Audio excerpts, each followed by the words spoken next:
Bem, no vídeo anterior nós falamos sobre a lavagem e a secagem, e agora a gente vai falar um pouquinho sobre o processo de moagem, né? Um tratamento preliminar chamado moagem. Essa etapa de moagem, ela é necessária frequentemente, né? Porque amostras que são finamente moídas, elas são mais homogêneas, né? E quanto mais amostras homogêneas, mais representativas elas são, tá? Você tem um aumento da relação entre a área superficial e o volume da solução de preparo, tá? E essa relação, ela facilita o processo, por exemplo, de dissolução, de digestão e também de dissolução da composição e também de extração. De uma forma geral, a moagem ela pode ser classificada como grosseira, fina e extra fina. Na moagem grosseira, você tem partículas, né, que têm diâmetros de aproximadamente 5 milímetros, tá?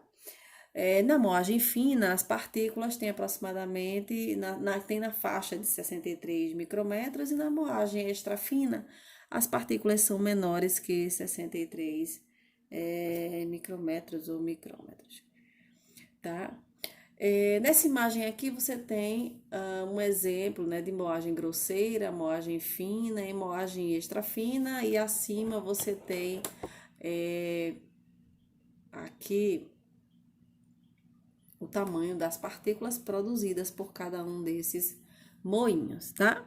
Como é que você escolhe o moinho? Ou seja, quais são as características do moinho? Ele pode ser dividido pela sua capacidade, ou seja, a massa da amostra, né? Eles podem ser diferentes de acordo com a capacidade, que é a massa da amostra, do rendimento operacional, quantas amostras são moídas por tempo, né? Depende do tempo, a temperatura que eles operam, tá? E a composição dessas peças de moagem. Observem aqui que uma moagem grosseira pode ser feita no liquidificador, no processador, ou o que a gente chama moinho de facas. Uma moagem fina pode ser feita usando um moinho de disco, uma almofarize pistilo. E a moagem extra fina geralmente se alcança com um moinho de bolas, um moinho vibracional, um moinho de jato de ar ou um moinho que a gente chama moinho criogênico, tá? A gente pode escolher o moinho que a gente vai trabalhar, dependendo do tamanho que a gente deseja das partículas, o tipo e a quantidade de amostra que a gente tem disponível, a capacidade, vendo a capacidade do meu moinho, qual é a velocidade que ele moe, tá? Qual é a constituição final do produto moído e dependendo também do elemento que eu quero determinar, tá? Os diferentes moinhos também, eles estão fundamentados em princípios que estão destacados aqui como pressão, fricção, impacto, cisalhamento e corte. No moinho triturador, que a gente chama triturador martelo, existe a redução do tamanho da partícula por pressão, ou seja, as amostras elas são esmagadas entre duas superfícies rígidas, tá? São usados para a redução de amostras duras e rígidas, como minérios, vidros, cerâmicas. A gente tem um outro tipo de moinho, que é o moinho do tipo almofariz. Você tem uma pressão combinada com fricção, ou seja, a amostra ela é pressionada entre duas superfícies rígidas, seguida de movimento lateral que fricciona a amostra, e você tem partículas bem reduzidas. Essa questão da redução da partícula por impacto associada ou não com a pressão e fricção, ela pode ser dada por diversas formas.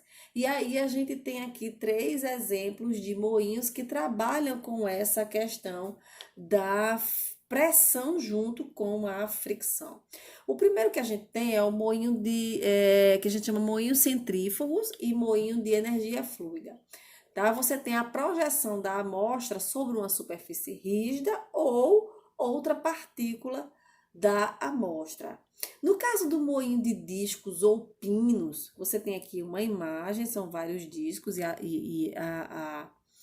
a amostra ela fica aqui no meio, então esse disco ele gira, então você tem uma superfície em velocidade chocando-se contra a amostra, que você quer diminuir o tamanho, e você tem também os moinhos com bolas, ou moinhos criogênicos, ou moinhos que a gente chama moinhos de mistura.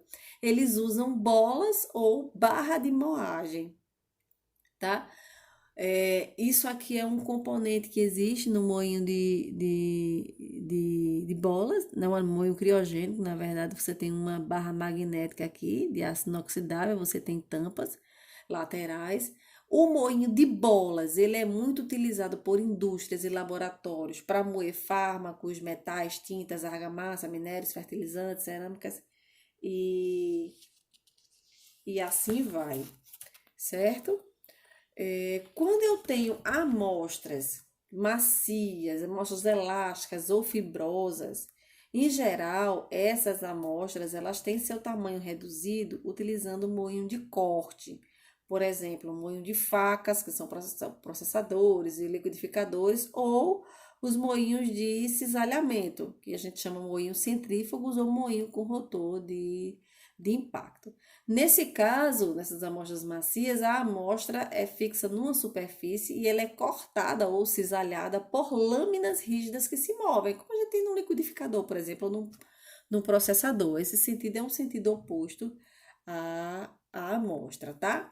Nessa imagem aqui, você tem uma classificação do tamanho, né, a distribuição do tamanho da partícula das amostras que são processadas nos diferentes moinhos. Aqui você tem 1 micrômetro até 100.000 micrômetros, e aqui você tem, por exemplo, os moinhos com discos e bolas, né? Elas têm esse tamanho aqui que varia de 1 a 10.000 micrômetros, tá? O almofariz que vai aqui de 10 a 100.000 micrômetros e assim por diante, tá? Um fator muito importante quando a gente está trabalhando com a moagem, fazendo moagem, é a questão da contaminação através do material do moinho, tá? Então, o processo de moagem, ele é a etapa crítica quando a gente tem analitos em baixas concentrações, porque o desgaste das peças do moinho, ela pode ser uma fonte de contaminação bastante severa.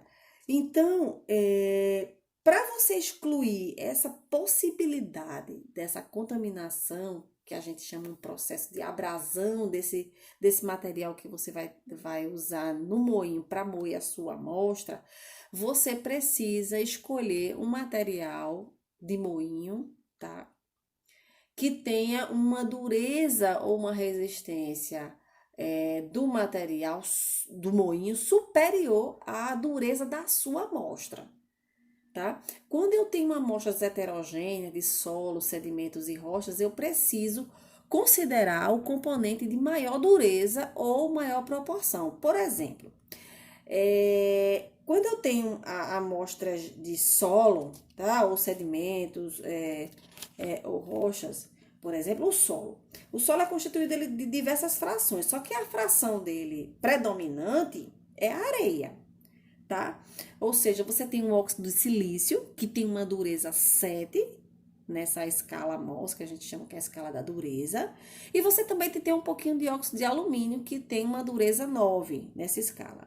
Se você usar moinhos com alumina, ou o que ele chama também de carbeto de tungstênio, você vai ter pouco efeito da areia, mas a dureza do óxido de alumínio, ela pode causar essa abrasão dos componentes do moinho. Então, conhecer a composição química dos materiais do moinho que vai entrar em contato com a amostra durante esse processo de moagem é essencial para que a gente possa evitar a contaminação das nossas amostras. Então, nessa tabela aqui, você tem um material, tá?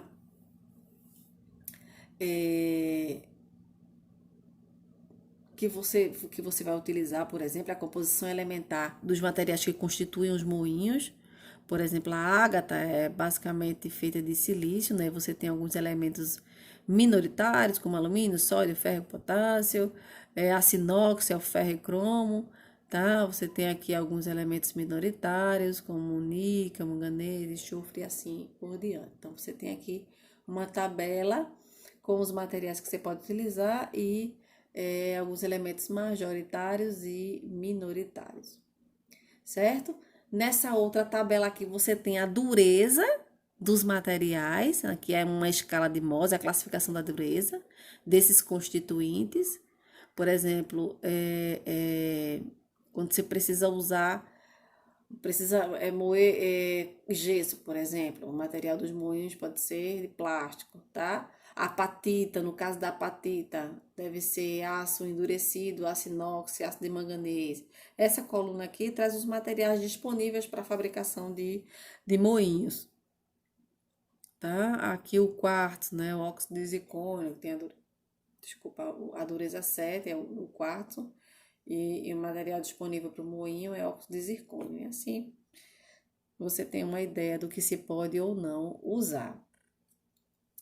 Tá? Na maioria dos equipamentos de moagem, existem as recomendações sobre a granulometria inicial dessas amostras, tá? Aí, nesse sentido, a moagem prévia de algumas amostras, especialmente de materiais de interesse agrícola, ela é feita em moinhos com facas que contêm peneiras de diversas aberturas, tá? Então, os primeiros se quebram o material mais volumoso por corte e cisalhamento.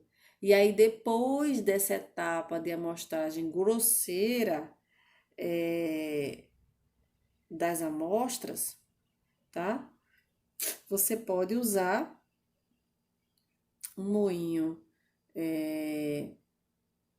de bolas ou um moinho criogênico, tá? Que são usados para a gente fazer a cominuição de algumas amostras. O que é cominuição? É você reduzir uma amostra grande em amostras pequenas, certo? Tá? Isso é utilizado para diversos tipos de amostras. No processo de análise direta de sólidos, essa etapa ela é muito importante, é um requisito importante, porque a distribuição do tamanho da amostra ela tem um fator essencial nesse procedimento, tá? Então, essa distribuição da amostra, ela vai depender da natureza do material, da densidade da amostra e da concentração do meu analito, tá? Vou falar um pouquinho de alguns tipos de moinho. E aí tem uns vídeos que eu vou mostrar para vocês terem ideia mais ou menos como é que é o equipamento, como é que funciona, etc e tal, tá? No moinho de bolas, você tem a promoção da colisão de esferas com as amostras. Então, são várias bolas que tem lá dentro que vão se chocando com a amostra e vão reduzindo o tamanho das partículas, tá? Isso é muito usado para processo de homogeneização, tá? Materiais de alta pureza e com alto teor de fibras, as partículas que são produzidas com esse equipamento, né, o moinho de bolas, variam entre 0,1 a 100 micrômetros, tá? Eu vou passar aqui um vídeo para vocês terem ideia como é que funciona o moinho de bolas.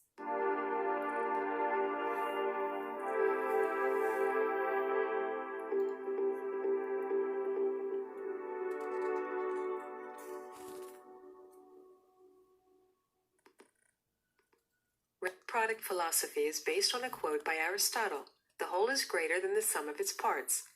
Therefore, our R&D department does not simply choose high-quality components, but also pays full attention to their perfect interaction. Power generation, finer and faster grinding with the Wretch Planetary Ball Mills PM100, 200, and 400. Mostrando os tipos de In this video, equipamentos que you will see why the existem, Wretch Planetary Ball Mills stand for first-class e size cada reduction vai results. reduzir ainda Our mais mills o guarantee a safe, quick, tamanho da precise, and partícula. flexible sample preparation. Esse aqui Which são os offers a range of recipientes, e equipment aqui são as unique in bolas que são diversity and utilizadas. adjustable to match the individual material characteristics and fineness Aqui you está need. mostrando como as We partículas constantly podem search ficar for finas. best possible solutions in terms of performance, operating behavior and safety, ease of use and customization Falando, isso opportunities. é uma propaganda de uma empresa, né? Que está mostrando como é que funciona, que é seguro, etc. e tal. And extreme fineness down to the submicron range can be achieved. Aqui o Due to tamanho da their powerful partícula. performance, the Wretch Planetary Ball Mills are up to 60% faster compared to traditional ball mills, which serve as a reference. They're Falando equal do for a wide tempo, né? range Que é of materials, rápido. including medium hard, brittle, and fibrous samples such as minerals, ores, Os tipos de chemicals, amostras que podem ceramics, ser waste, and many utilizadas others. para diminuir o tamanho da partícula. In a planetary ball mill, the grinding jar rotates about its own axis and in the opposite direction around the common axis of the sun wheel. This produces grinding ball movements with high pulverizing energy. The combination of impact and frictional Estão vendo forces aqui as results in a bolas, high ó, degree of se chocam com a pulverization within the amostra. planetary ball mills. Which planetary ball mills can also be used for wet grinding, mechanical alloying, or colloidal grinding. Related accessories ensure absolutely tight sealing and maximal safety even under high pressure. In case of wet grinding with solvents, the powered ventilation through separate air channels draws possibly escaping vapors off the grinding chamber. The Comfort grinding jars are available in sizes from 12 to 500 milliliters. To assure contamination-free results, the superior, simple, and safe-handled Comfort grinding jars and balls can be selected from 6 different types of various steels and ceramics: agate, corundum, zirconium oxide, stainless steel, chrome steel, and tungsten carbide. The selection of jars and balls depends on both the sample volume as well as the grind fineness that is to be achieved and the degree of purity required for subsequent analysis. The jars are fixed by a self-securing clamping device. When the grinding process is finished, the clamping device can easily be opened and the jar is taken out of the mill. Steady running the PM100, the convenient benchtop model with one grinding station for jars of up to 500 milliliters, it is equipped with an effective imbalance compensation by a counterweight moving on an inclined plane. Eu vou adiantar um pouco o vídeo porque só está fazendo a propaganda. Convenient interface with the user, which features the world's Mostrando. major languages, including it is suitable for long-term trials and continuous use. These mills, which are well placed on any lab bench, offer a very convenient interface with the user, which features the world's major languages, including Japanese Está and Russian. falando como é que você pode 10 combinations of speed, grinding time, and interval settings can be stored for routine velocidade, o combination tempo, o processes. intervalo. The rotation speed is adjustable between sample material. For Mas all tudo a mills, mesma the PM1 coisa. diameter of 300 millimeters E aqui é só guarantees propaganda do thousands of equipamento, cycles and a certo? lid. Tem mais nada de interessante, tá? No moinho de bolas, a gente pode tanto promover reações químicas para a formação de algumas ligas, dependendo da temperatura, não é? Você pode estimar aqui mais ou menos a temperatura da formação de algumas ligas metálicas.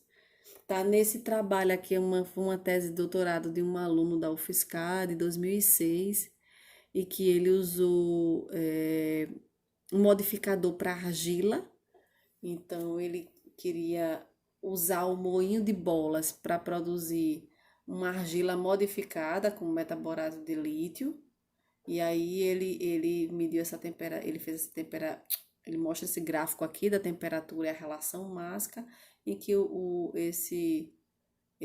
essa curva 1 aqui é a argila sem modificação e a curva 2 a argila modificada com metaborato de lítio, tá? Então, ele colocou meio grama de argila com 2,5 gramas de um modificador químico e colocou dentro do moinho de bolas e ele pôde promover uma modificação química utilizando esse moinho de bolas.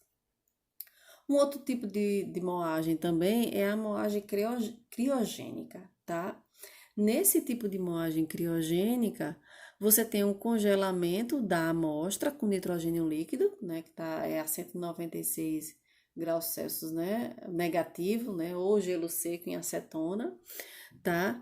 E você aumenta a dureza da sua amostra porque o que você quer é provocar falhas na sua estrutura. E aí o material fica quebradiço e aí você tem menor energia, que ele chama de diminuição, que eu já falei, que é a moagem de amostras sólidas para converter em partículas grandes para pequenas. Esse moinho criogênico, ele é muito utilizado. Na literatura tem uma imensidade de artigos utilizando esse moinho criogênico para diversas aplicações. Para analisar, fazer a homogeneização de placenta humana, fígado bovino, gordura de porco, tecido muscular, peixe, semente de pinheiros, cana-de-açúcar, extração de DNA em ossos e dentes humanos, enfim, uma infinidade de aplicação. A desvantagem desse moinho criogênico é o estresse mecânico das peças desse moinho, né? Que a gente já falou que pode provocar contaminação, tá?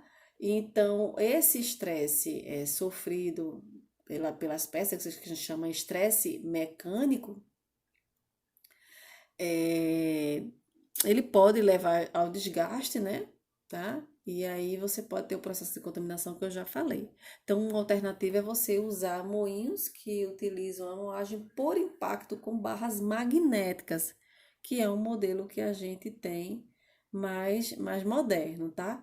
Esse modelo tem vantagem de ter maior rapidez na amostragem de maior dureza, como osso, quartzo, dentes, polímeros. Amostras de difícil homogeneização, como fibras, borrachas, tecidos animais, etc. E aí você diminui os riscos de contaminação entre as amostras, uma vez que cada amostra é moída em um conjunto individual de moagem. Olha aqui um esquema de um moinho criogênico, tá? Que usa barra magnética aqui para fazer essa moagem, né? Então a amostra é introduzida com a barra magnética nesse tubo, que é um tubo de policarbonato, e ele é vedado nas extremidades com tampas de aço, tá? Ele é imerso em nitrogênio durante o programa de moagem, porque aí você diminui a perda por voláteis ou oxidáveis. Depois do pré-congelamento, um campo magnético é aplicado, fazendo com que a barra ela atinja as tampas do tubo em alta velocidade, e aí você vai diminuindo o tamanho das partículas, fazendo a diminuição, através desse impacto dessa barra magnética com as amostras e com as tampas do conjunto de moagem, tá? Então, apenas as barras magnéticas que ficam em movimento, tá? Sem a ajuda de nenhum de braço ou pistão mecânico, tá? Se você tiver uma amostra com maior dureza, esse tubo de policarbonato ele pode ser substituído por um tubo de aço inoxidável, ok? Uma coisa interessante também nesse processo do moinho criogênico é porque ele tem uma fácil programação das etapas de pré-congelamento, certo? Mas tem algumas desvantagens, porque uma pequena capacidade é possível de moer por vez, ou seja, a capacidade dele é aqui 2 gramas, e ele tem um alto consumo de nitrogênio líquido, tá? Ou seja, são entre 4 e 5 litros para o congelamento inicial e 2 a 3 litros para cada hora de operação. Então, é bem alta. Então, no próximo vídeo eu vou mostrar para vocês como é que funciona mais ou menos um moinho criogênico com barra magnética, ok? Vamos até o próximo.